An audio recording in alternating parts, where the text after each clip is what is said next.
Okay, we're being recorded. Shh.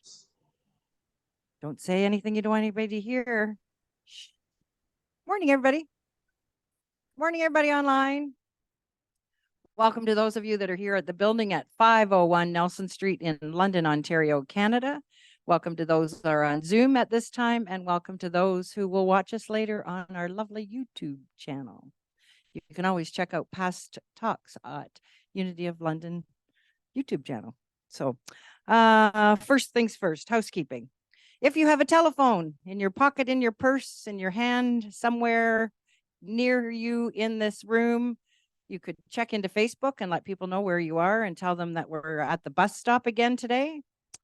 And then maybe make sure your sounds are down, all turned off, down, because when we're at the bus stop, we don't want everybody's phone going off because we might miss something.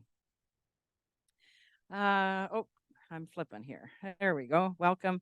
Our vision. So Unity of London shares the same vision as nearly all of the unities worldwide. And for those of you new to Unity, Unity is a movement. So we're on the move. What are we moving towards? We're moving towards a world powerfully transformed through the growing movement of shared spiritual awakening. And how will we help Unity do that? Here in London, our mission is to co-create with spirit to transform lives through that shared spiritual awakening. What's that look like? Well, we believe we are all one.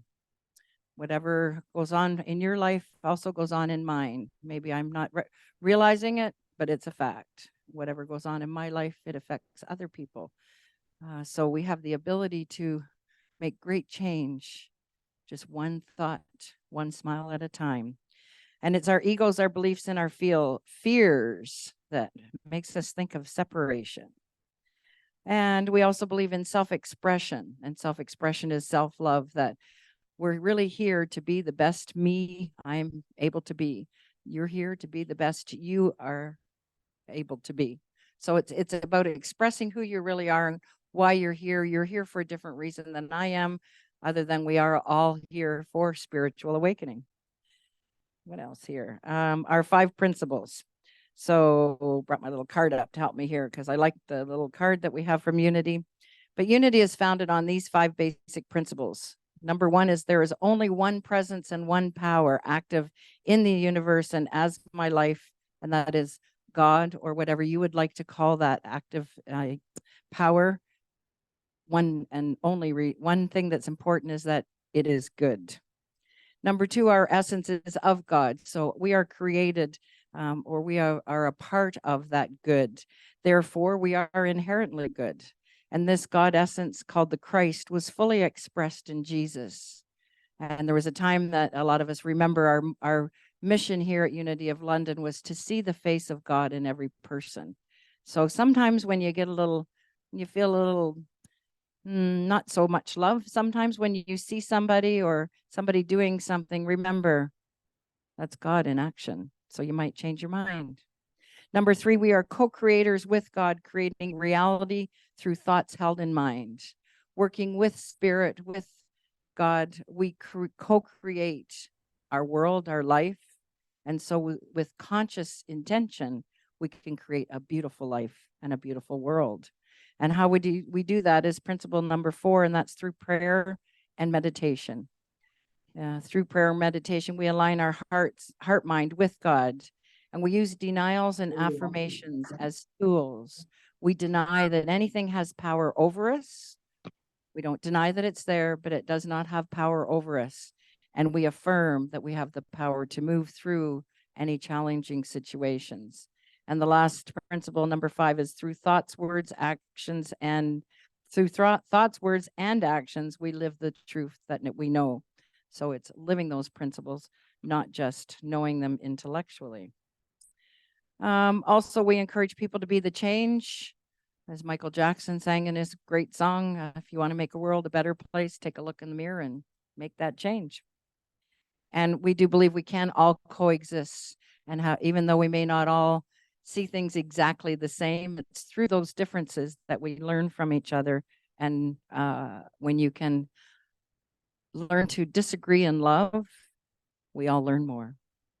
Important special announcements today. We have our prayer chaplains, Pauline, here at the building. We'll pray with anyone that would like individual one-on-one prayer in our prayer room just behind the screen here.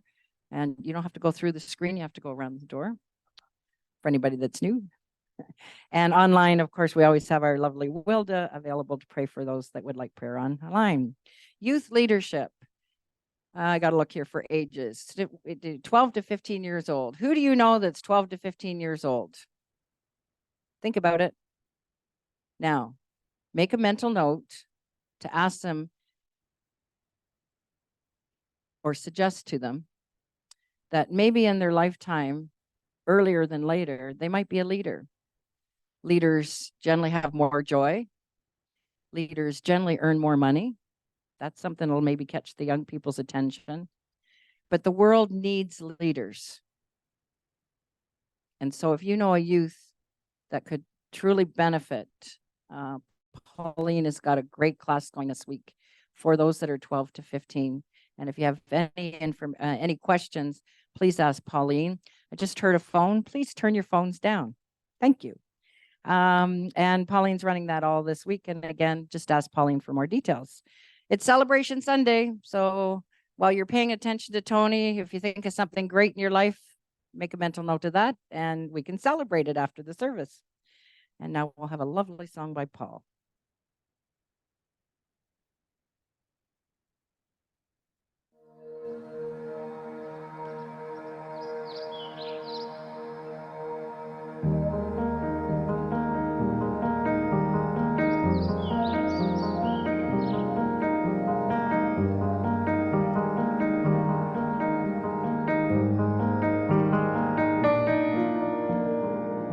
Oh, go from your head into your heart and soften up with all your love. For you were made from the same thing as all the planets and all the stars and the mountains and all the trees and the flowers and the beautiful bumblebees.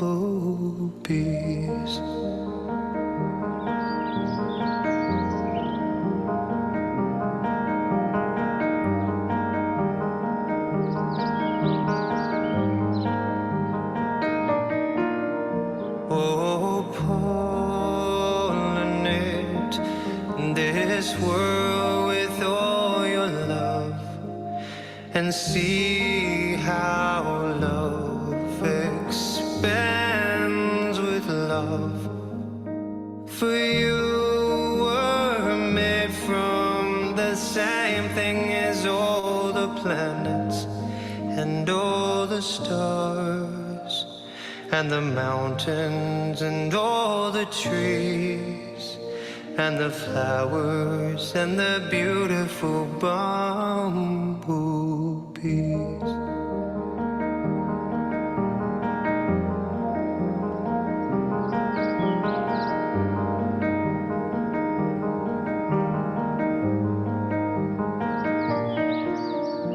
Oh, I know this world can be heaven's harmony.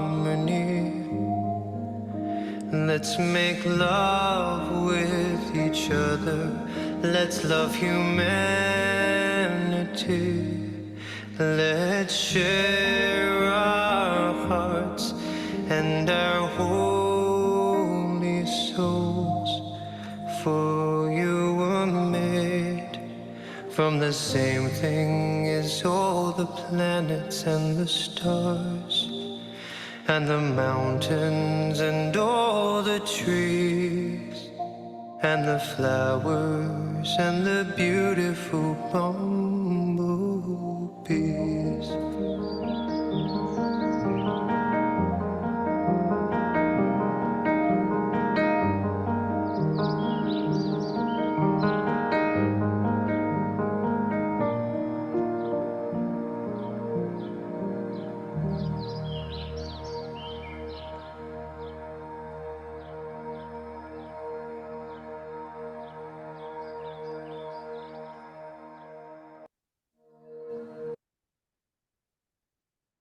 Such a wonderful divine voice. And now, since Paul already talked about going from our head to our heart, we'll mention that Unity was founded on affirmative prayer, and we have our prayer box at the front of the room.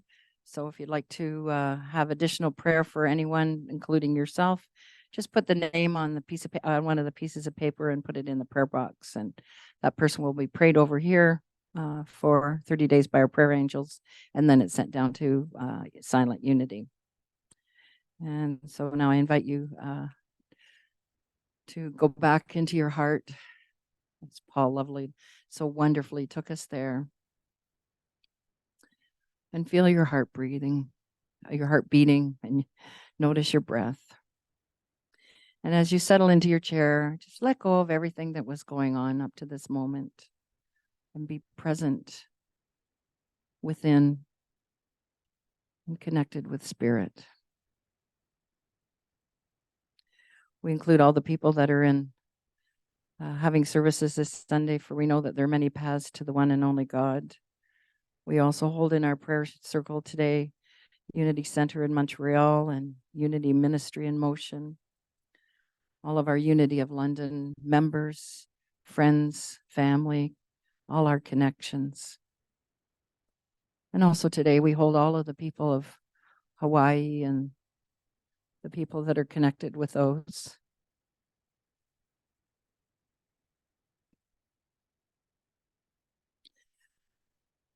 For we truly feel the pain of loss from each other. And so we also can feel love from one in each other. And so we take a moment and we realize the love that's in our heart. And first we bathe ourselves in that love.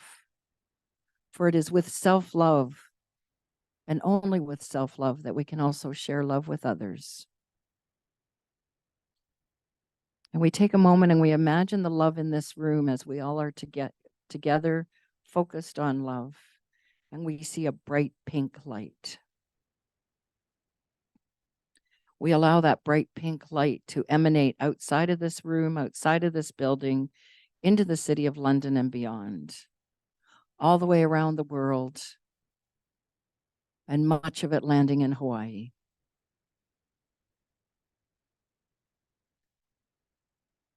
And we know that together we can help each other get through anything, and that's why we're here. To learn and grow, to share with each other the opportunity or the fact that we do have the powers, all the powers within us that we need to get through any challenge.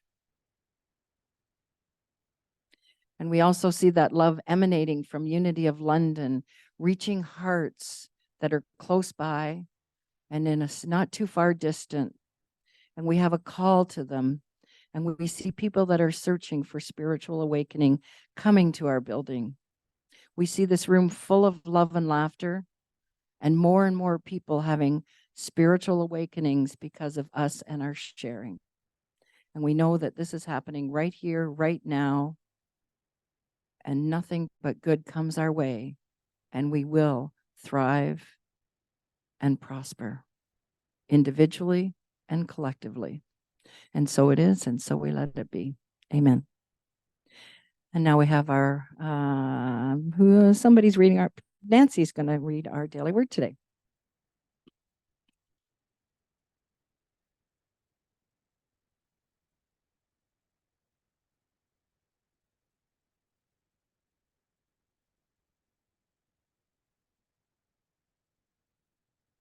Excitement. I am an active participant in this exciting life. Each new day, the sun rises on a world full of wonders, from the magnificence of the natural world to the many fascinating things that are to learn, and there are to learn, and many displays of creativity that surround me. I can find so much to capture my interest and kindle my excitement. When I shrink from life, when my interest in exploration wanes, I can lose my zeal and passion. My involvement is the key. To regain my excitement, I become an active participant in life. I break out of comfortable habits and routines.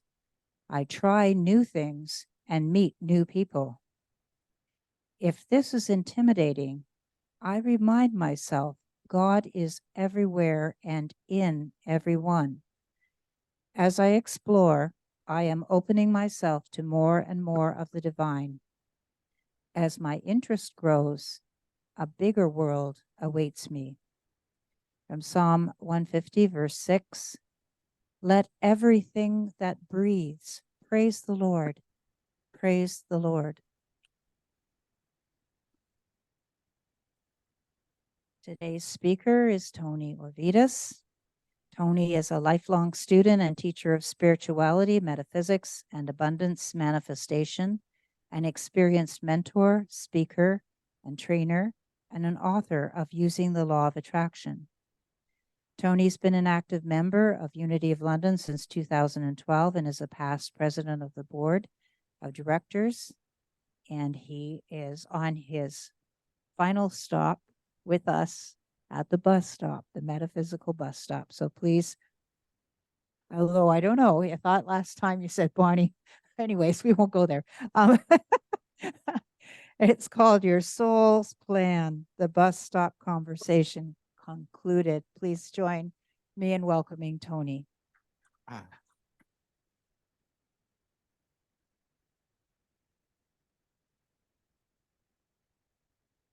Thank you, Nancy. Good morning, Unity of London. As you know, my message is Your Soul's Plan. The bus stop conversation concluded, and I know some of you are very disappointed. This is the last of the 5-part series on the subject of pre-life planning, soul embodiment, and soul agreement. Some of you, like Don, are rather pleased that it's the last one. And as Nancy mentioned, my wife Bonnie warned me that I would pay dearly if I tried to add one more message to the series. I just don't understand. You see, I've been watching, there we go, Star Trek Deep Space Nine, Series 3. That's 26 episodes. Why can't I do that, right? Anyway, as I asked you when I spoke to you last time, please keep an open mind. Some of the issues that I'll be discussing today are very sensitive and may be quite upsetting to some of you, maybe even painful. Let's read what Dr. M. Scott Peck wrote in his book, The Road Less Traveled. I hope you've had the opportunity of reading it. Spiritual growth is a journey. To escape the microcosm of our previous experience and free ourselves, it's necessary that we learn. We must continually expand our realm of knowledge and our field of vision through the digestion and incorporation of new information. Learning of something new requires the giving up of the old self and the death of outworn knowledge. To develop a broader vision, we must be willing to forsake our narrower vision. In the short run, it's more comfortable not to do this, to stay where we are, to keep using the same microcosmic little map, to avoid suffering the death of our cherished notions. The road to spiritual growth, however, lies in the opposite direction, Paul wrote. We begin by distrusting what we already believe, by actively seeking the threatening and unfamiliar, and by deliberately challenging the validity of what we have previously been taught and hold dear. The path to holiness lies through questioning everything. Now, in the previous 4 messages of this series, we talked about the cosmic bus stop, where you and others pause between trips to the physical plane. And as you wait at this stop, you talk with the other souls and you make agreements, soul contracts with the other entities to help you achieve your purpose this time round and to help them achieve theirs. It's part of pre-birth planning. Today, I'll talk further about this planning and briefly touch on several interesting challenges that you may be facing or might face this time round. They were addressed in Robert Schwartz's first 2 books, Your Soul's Plan and Your Soul's Gift. Now, Robert reminds us that his books intend to help you remember who you truly and really are. The vast, wise, loving, limitless, eternal, and sacred being who planned the life that you are now living. Rob tells us that your plan is coming here was to immerse yourself unreservedly, wholeheartedly, and passionately in the sacredness of the human experience. The planning we do before birth is far-reaching and very detailed. But when we enter the earth plane, we forget our origins as spirit, right? As divine souls, we seek to forget our true identities because not remembering will give us a more profound self-knowing. To obtain this deeper awareness, we leave the non-physical realm, a place of joy, peace, love. And because we experience no contrast to ourselves, we feel that without contrast, we cannot fully know ourselves. Picture, if you will, a world in which there is only light. If you never experience darkness, how well would you comprehend and appreciate light? You need contrast. It's the contrast between light and dark that helps you achieve understanding and ultimately our remembering. The physical plane provides us with this contrast because it's one of duality, up, down, hot, cold, good, bad.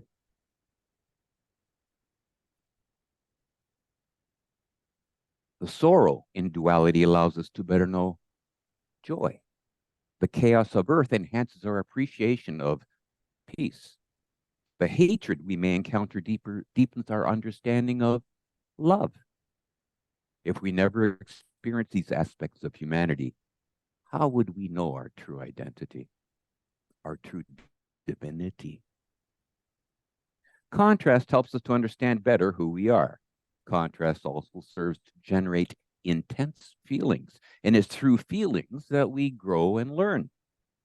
The feelings we experience are likely to be more intense if we forget that life on earth is but a play on a stage, a play that we ourselves wrote. When we believe that the illusion of life on earth is real, the stakes seem to be higher, and so our emotions tend to be stronger. The intensity of the experience accelerates our evolution. If we feel our emotions and learn to work with them in loving ways. Now, according to Schwartz, it's important to understand there is not just one truncated, linear, concretized life plan, plan A, if you will, for each person's life. There's the plan A, but there are also plan B, C, D, E, on and on and on. So many plans that full comprehension is beyond the capacity of the human brain. These additional plans are the soul's accounting for the many and various free will choices that we make as incarnate humans. Each of us has free will, and it is our free will that makes the Earth School a truly meaningful experience. Saints and masters may fully execute their soul plan, but the rest of us will invariably make at least some, and usually many, unloving decisions. I certainly have, and I suspect many of you have as well. Am I right? Although those unloving decisions can cause pain for self and others, they also result, if we live consciously, in healing, expansion, and the greatest enhancement in capacity for love. It's for this reason that making mistakes is not a bad thing. In fact, we came here just to do that. Our mistakes are our growth, and our growth is our service to the world and to our fellow humans. So, the vast majority of what is planned is set up as a possibility or probability, not a certainty. Life plans are fluid, fractal, organic.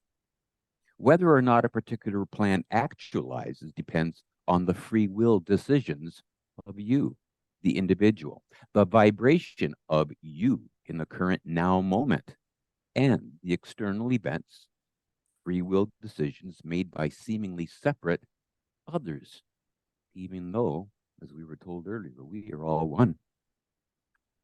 It takes a great deal of courage to live the plans you made before you were born, Rob tells us. My desire, my most fervent wish, he says, is that you recognize the tremendous courage you show in every moment of every day with every single breath. You reaffirm your decision to embrace and learn from your own challenges. Without this recognition, you will not find your soul. So let's look at some of these challenges that Rob talks about. And remember, please stretch your belief muscles. Let's start with illness. It's neither a failure nor a punishment. It is dis-ease. It is simply another layer of learning. There's no fault involved. The experience of cancer, for example, may heighten your senses, may bring people into your life that would not normally have been there had you remained healthy. It may perhaps awaken talent and strength you did not know that you had. If one can look at illness in a neutral fashion, the way one would look at, say, fire, neither positively nor negatively, neutrally, one is better equipped to hear the lesson that is being articulated. Parenting handicapped children. My aunt gave birth to a disabled son, my cousin Tony. My whole family blamed her because she had had a child out of wedlock, and they regularly reminded her and him about this issue. How sad. Because there is no blame or fault involved in giving birth to a handicapped child. Generally, children choose their handicaps before birth for the growth that will result. They plan a difficult journey to self-discovery, self-acceptance, and ultimately self-love. Similarly, the souls who plan to be their parents choose that experience for the learning that it would engender. There are no bad guys in this script, only souls acting with and out of love.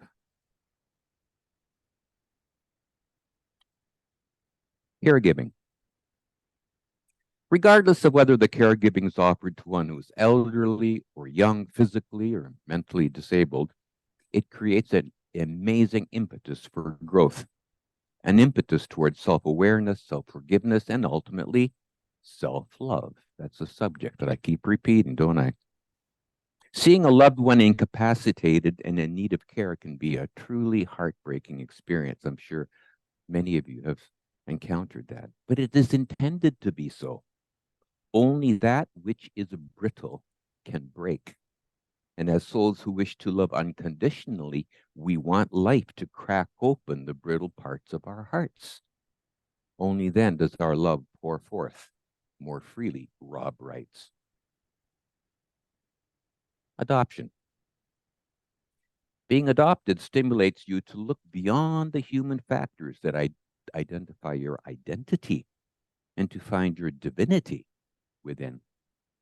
Therefore, separation from your birth family may open up a spiritual awareness of your soul consciousness. Adoption enhances spiritual growth, although it often happens in a painful way. The birth parents may seem to be selfish or irresponsible, yet in truth, they are engaged in an act of profound service. The giving of a physical life to a soul who seeks to reunite with future adoptive parents and can come to them in no other way. Sexuality. At the soul level, we have no gender. Rather, we are a beautiful melding of both masculine and feminine energies. Before we incarnate, we choose a particular sexuality wisely, with love for ourselves and for those who will be in our lives, because we know the experience will best foster our and their evolution. A life of being lesbian, gay, transgendered, or other affords a soul a uniquely challenging context in which to experience and thus know itself. To choose an alternative sexuality in a world that still struggles with tolerance is a bold act in its own right and is part of learning self-worth. Addiction. drugs and alcohol. A soul plays the temporary role of addict as a form of service to others and as a path to personal expansion. The life challenge of addiction is to foster not only your own growth, but that of your loved ones. It's a form of service to those who chose to be in your life. You learn about identity, boundaries, balance. And addiction is sometimes chosen as a life challenge because it gives us, as eternal souls, the experience of creating the feeling of connection to the divine. Death of a loved one. If you feel you caused or should have prevented another's death, or if you're grieving someone's demise, know this: no one dies without their consent. Therein rests your self-forgiveness. Therein lies your peace. Faith and trust in the wisdom of our pre-birth plans allows us to know that those we love extracted from their lives all the growth, beauty, and richness that they originally sought. They are at peace in the knowledge that they lived and ended their lives this time round, just as they had planned. Miscarriage. For a parent, this experience is often a combination of shock, grief, anger, guilt. However, many souls plan a miscarriage to develop compassion and cultivate self-forgiveness. The universe gifted incarnating souls with a trial period we call pregnancy, a time in which the souls of the parents and unborn child may intimately experience one another to decide if a life together would truly be a blessing to all. If not, all agree to the fetal soul's leaving. Abortion. During the process of abortion, the soul is not attached to the fetal body at the time of the body's death. All abortions occur with the consent of the soul associated with the fetus. There's no pain save for that the mother may carry as a matter of guilt. She has not caused any harm to the child. She has not killed a soul.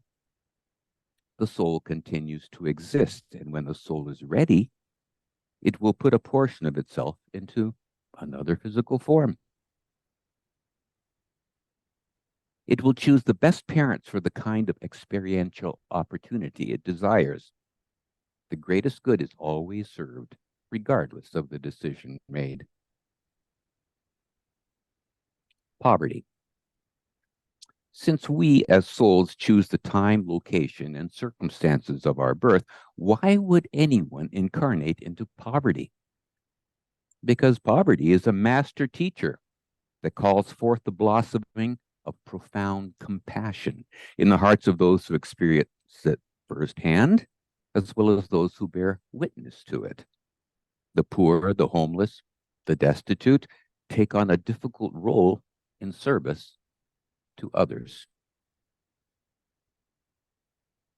Suicide. We as souls do not plan suicide as a certainty. Rather, we plan various life challenges, well aware of the possibility and maybe even the probability that we may respond to those experiences by ending our own lives. The soul does not view the suicide as bad or sinful or an affront to God. In complete non-judgment and with utter compassion and unconditional love, the soul simply says, the lessons are unfinished. Let's try again another time. Indeed, from the perspective of the soul, suicide may permit spiritual evolution that had stalled in the physical realm to begin anew. Accidents. They appear to be random events, don't they? When accidents are minor, we label them unfortunate, and when they're severe, we call them tragic. The recipients seem to suffer at the hands of an uncaring universe that dispenses good fortune or unhappy fate arbitrarily in cold disregard and unequal measure. How unfair. But as we've discussed, little in the physical realm is as it appears. Many accidents are planned before birth for the purposes of spiritual growth, service to others, awakening, and deeper self-knowing. Profound growth is possible not only for the person who experiences the accident, but also for everyone connected, everyone the person touches. Ultimately, because all lives are interconnected. Everyone is touched. We're all one. Abuse, physical and emotional. When someone makes a pre-birth agreement to enter into potentially abusive relationships for the purpose of healing themselves or helping a loved one to heal, we should look upon their lives with compassion, with understanding. Judgment against others or self has no merit, is an anchor to the soul. It blocks the light. It creates separation and dams the flow of love in the world. As you acknowledge their courage and compassion, and as you remember that you and your life plan was created with love, self-judgment is replaced by self-forgiveness, and unworthiness gives way to an abiding self-respect and self-love. Incest. If you're an incest survivor, be gentle and loving with yourself. Bathe yourself in compassion and allow any thoughts or emotions of blame of others, self-blame, anger, or anything else that might arise to move through you without judgment. Only the strongest and most loving of souls plan incest. Only the bravest have accepted the challenge. They use it as a catalyst to spiritual growth. Mental illness. The fear engendered by the label of mental illness constitutes a global barrier to our expression of love and our return to oneness consciousness. An understanding of the soul-level purposes of mental illness reduces this fear and makes a more loving world and greater unity possible. Only the most courageous serve their souls through embodiment on earth, and only the most courageous of those agree to take on what we call mental illness. Divorce. Suffering results from the stories we tell ourselves. For example, the experience of divorce is inherently neither good nor bad. If, however, you respond to your divorce, for example, by thinking, no one will ever love me again, I'll never be happy, you've created a story that in turn causes you to suffer. In the instant before your mind created the story, you had a moment of choice. In that moment, you chose how to respond to the external event. Remember who you really are. Not a victim. You are a powerful creator. From this awareness, healing is born. Your soul uses challenges and crises, like divorce, to grow. And now on a bit of a lighter note, pets. Are they part of our pre-birth planning? Well, of course, Bob writes. Your soul's primary intent is to learn how to give and receive love. You selected Earth as the school in which you will learn this lesson because here there are teachers who have already mastered it. We call them dogs and birds and cats and horses. Now, most animal souls incarnate only as animals. Some highly evolved ones, however, might enter into human form, but they do not become attached to the human experience as we do, as our souls do. Occasionally, a loved one, even a spirit guide, might incarnate as a pet because it is the best and perhaps only way to share a lifetime with us. I'd like to end the series and my message for today by reading to you yet another little passage from The Beginner's Guide to the Universe. Although this might not make sense now, always consider that at the deepest level, all pain is self-inflicted. And when this does make sense, you'll find it's really great news.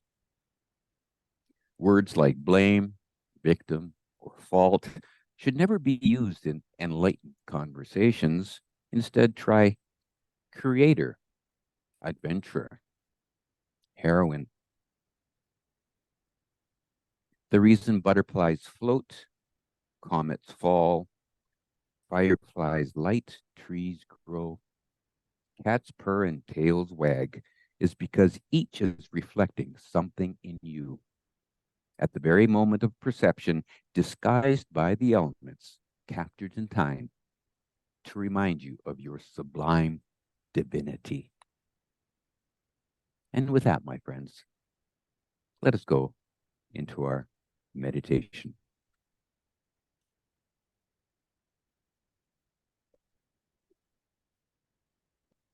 The guided portion is based on a reading from the Daily Word. Sit back, relax, and get comfortable. Close your eyes, take a deep breath in, and then exhale slowly. Take just a moment to turn off the noise in your head and the activity around you. Sit quietly. Let my voice be yours. When someone challenges my understanding of spiritual truths, or if their understanding of how the world works is in opposition to me, I sometimes feel unsafe.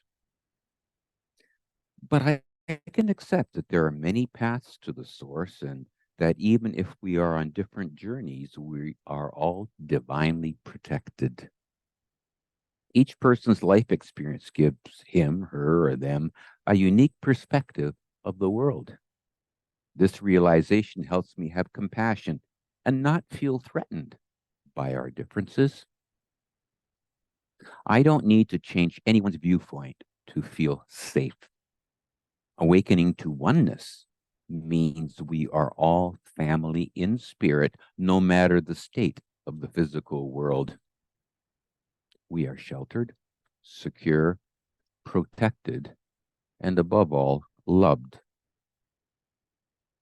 Let's now take a couple of minutes to contemplate our oneness.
Gradually come back to your world of challenges and earthly delights, secure in the knowledge that all is as it should be, as you co-created it. And so it is. Amen.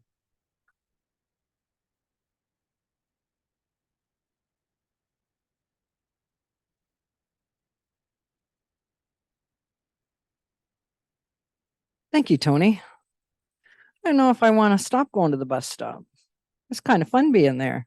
Maybe we'll go back there another time, but excellent talk, and certainly some challenging thoughts to process for sure. But that's what our spiritual awakening is all about. And now we are going to listen, I think, to the Unity song.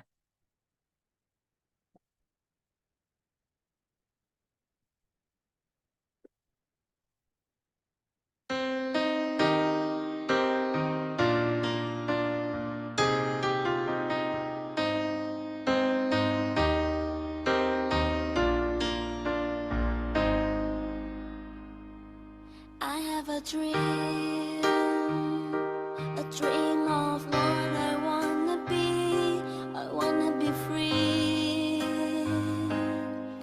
That's why my heart keeps telling me, give me your hand. We'll find a way. There's people out there That feel the same. if we help each other. I just know we can succeed. We are one, but we are different. We from all around the world. We share the same sun, we share the same oceans. We are every boy and girl. Come together and share our dreams. We'll be amongst the stars, and we know that it's destiny. And we are unity. We are unity. I do believe, oh, I believe in destiny. It's up to me to make it into reality. Give me your hand. We'll find a way People out there, that feel the same. if we help each other, I just know we can succeed. we are one, but we are different. We from all around the world. We share the same sun, we share the same oceans.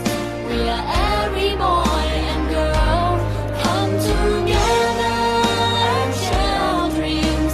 We'll be amongst the stars, and we know that it's destiny.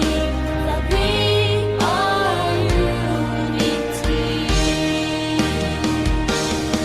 No matter where you're from or who you are, if we can find common place to be, that we are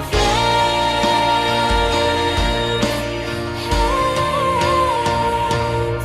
We are one, but we are different.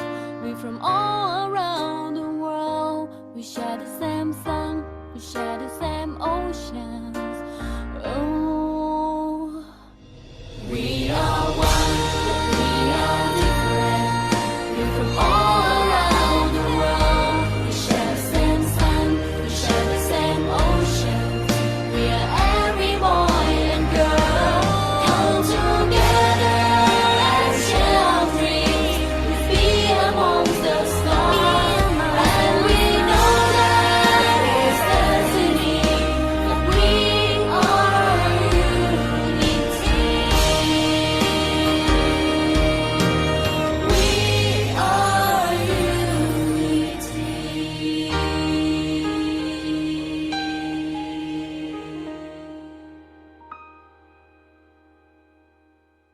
Such a great song.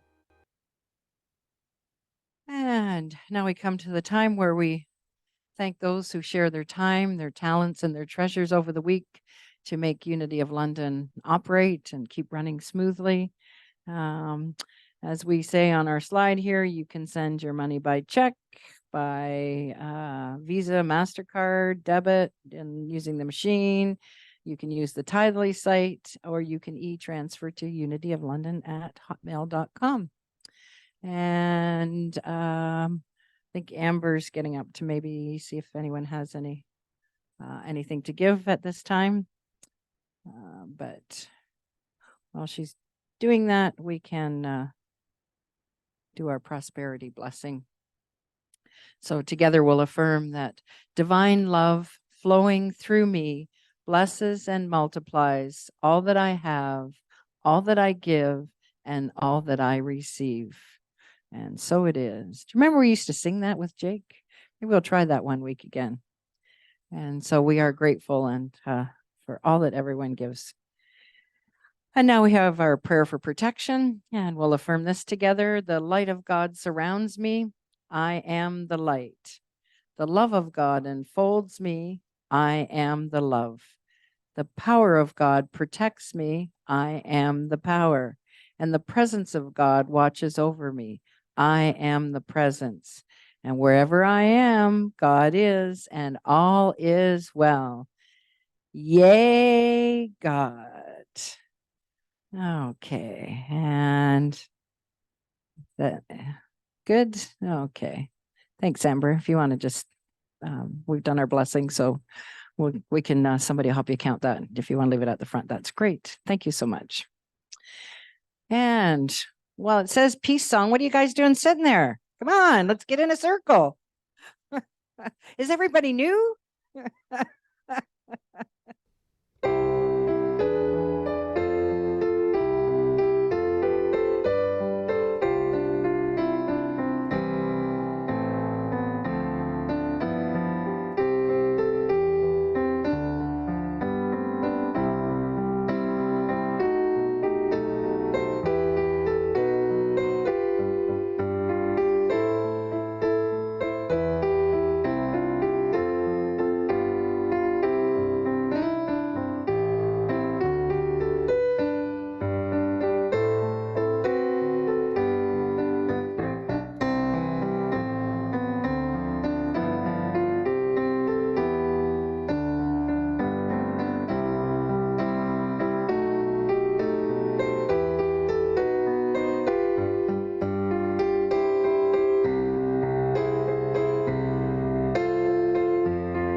As you go about this week, if you run into a challenge, remember, go back to the bus stop for a minute and what am I here to learn? It's all for your highest and greatest good. So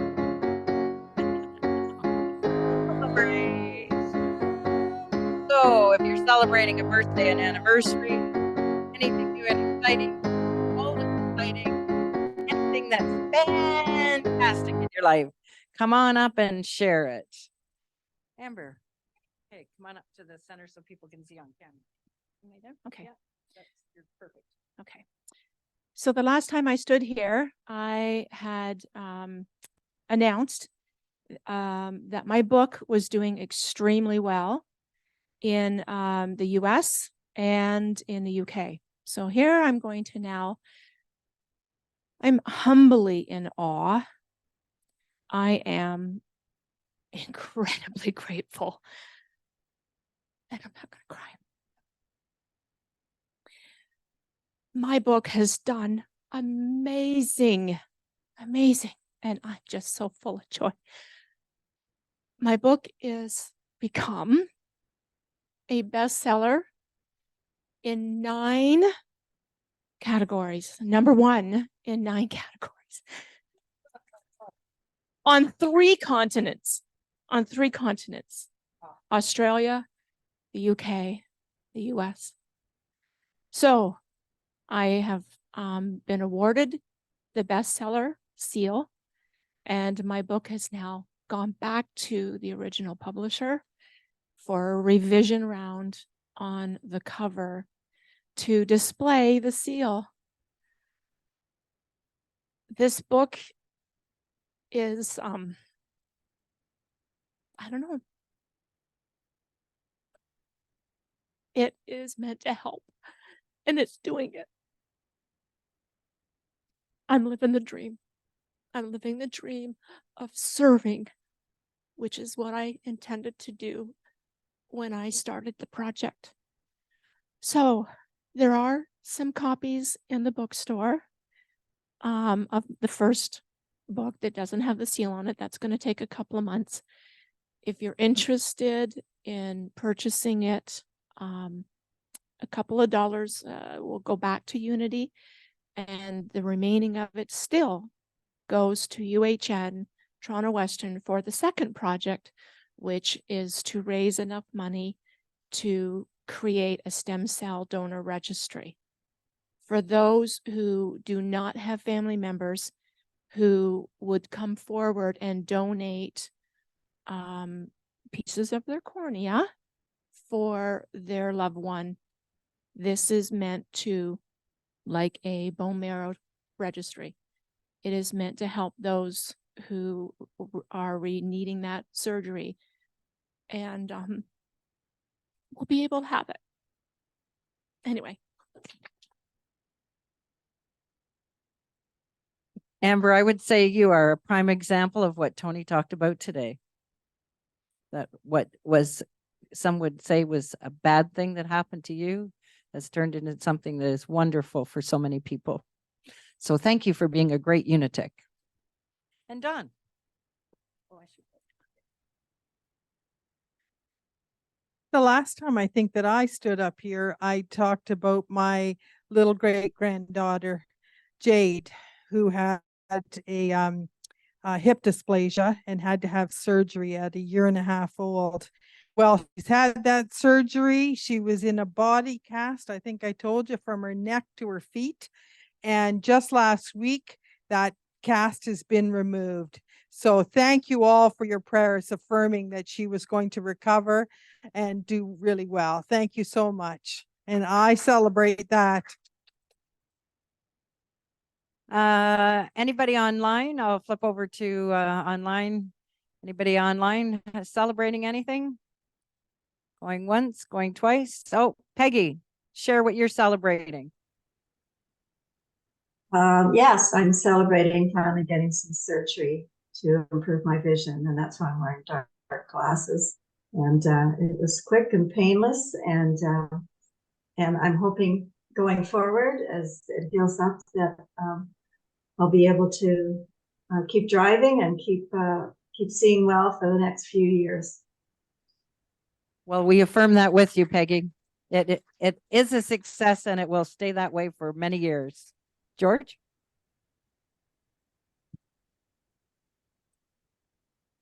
As many of you know, Lindsay was in Hawaii to provide an opportunity looking after her granddaughter while school was out.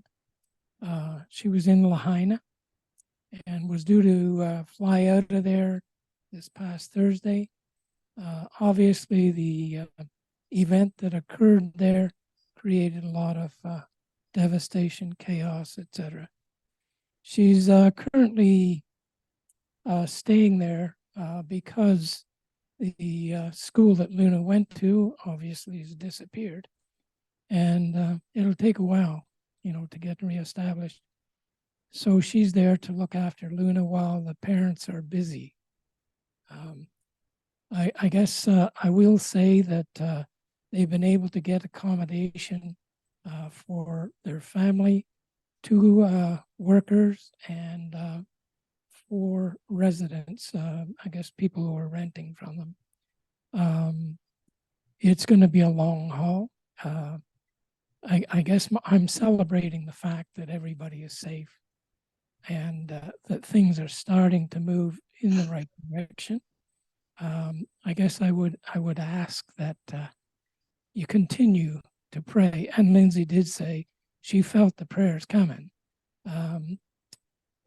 to help these people cope with an unbelievable situation. So I appreciate all that you folks have done, and we'll see where it goes.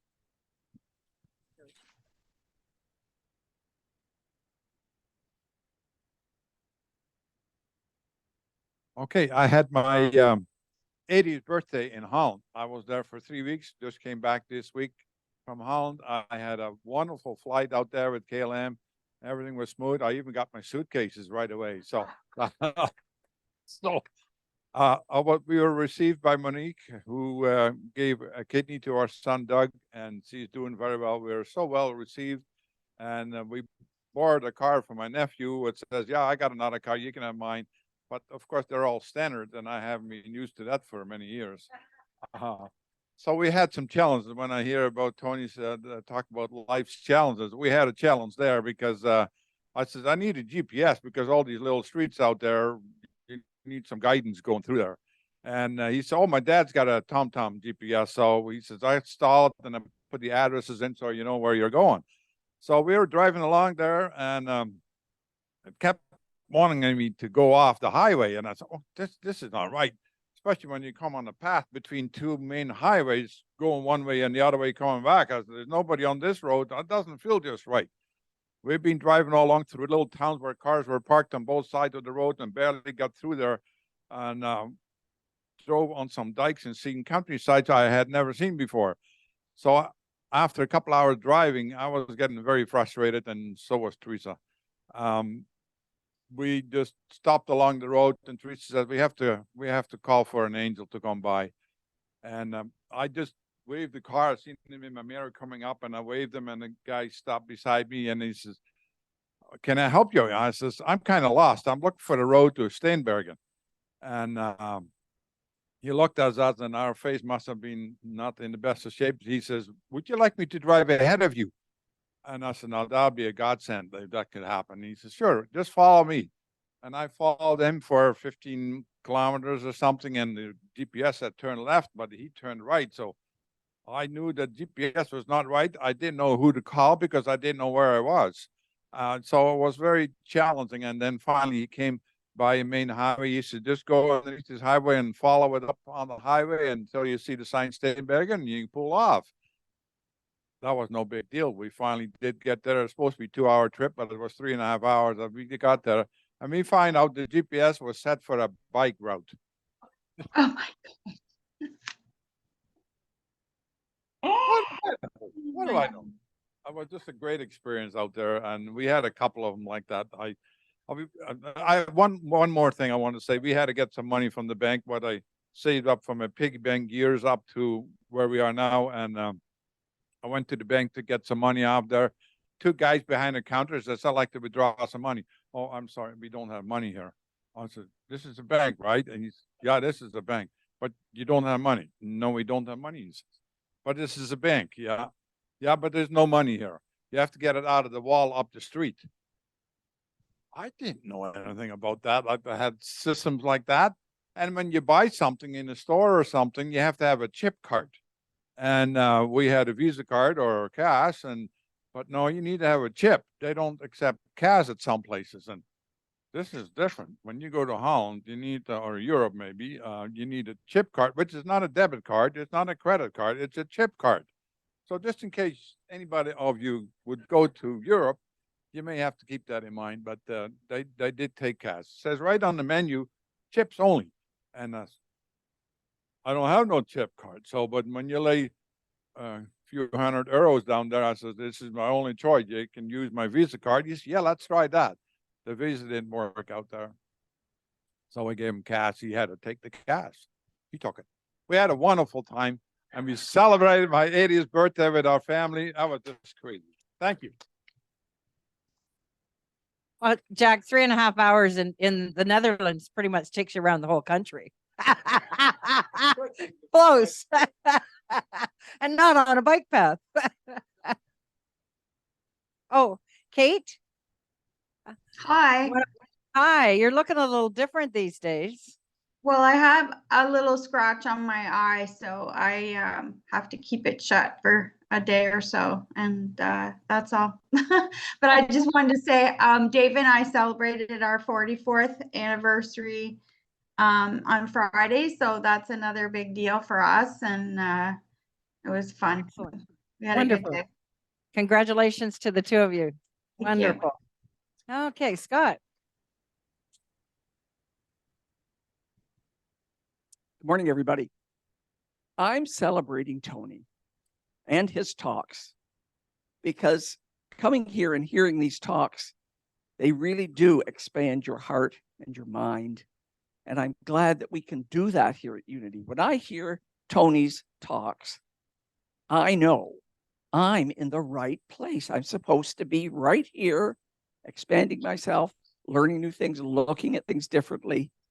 And it's just amazing that he has the courage to come up here. Maybe he doesn't think he needs the courage, but he does give us something to think about in a different way. And we need to hear that. It's very important, looking at life in a different way from a spiritual point of view. And that's what his talks are doing. And I also want to point out, as I was standing there, hearing George, we sit at home in our living rooms and there's fires in Hawaii. That's too bad. That's out there. We feel bad. But George, you have brought it home to us. It's right here. We are all one. Thank you for sharing that, George. And I hope that things are improving. Thank you very much.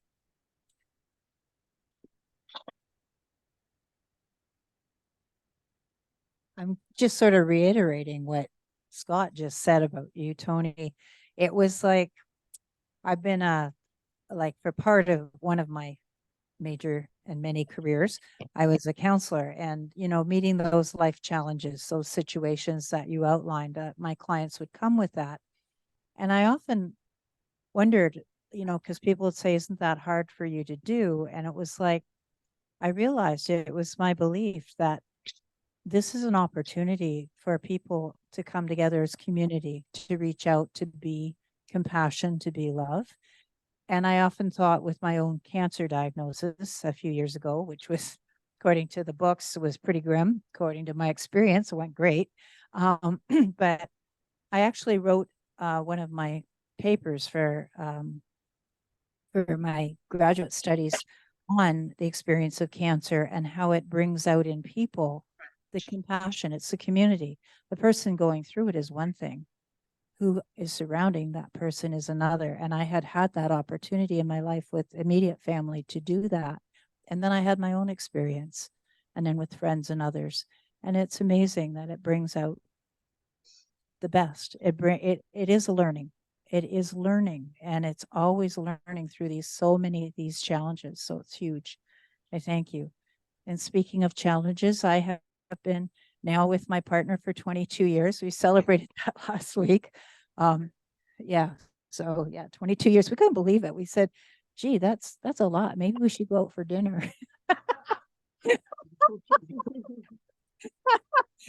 So we did. We did to sort of ignore it. And I was like, oh, okay, we will. And yeah. And then the other thing to be very thankful for is for elder care. My mom, she's 93, and we finally got a place for her in London. She's been 3 hours north, and that was a bit of concern for my brother and I. And she's going to come down to the villages at Glendale Crossing, and we got a move-in date and the movers and everything. And so it's really nice to have that settled, to be able to be closer to her as she makes the next stages of her life and her brothers. So I'm very thankful. Congratulations. I'm going to go and ask back online. Anybody else online that wants to share anything they're celebrating? I'll say something really quick. Okay, go for it.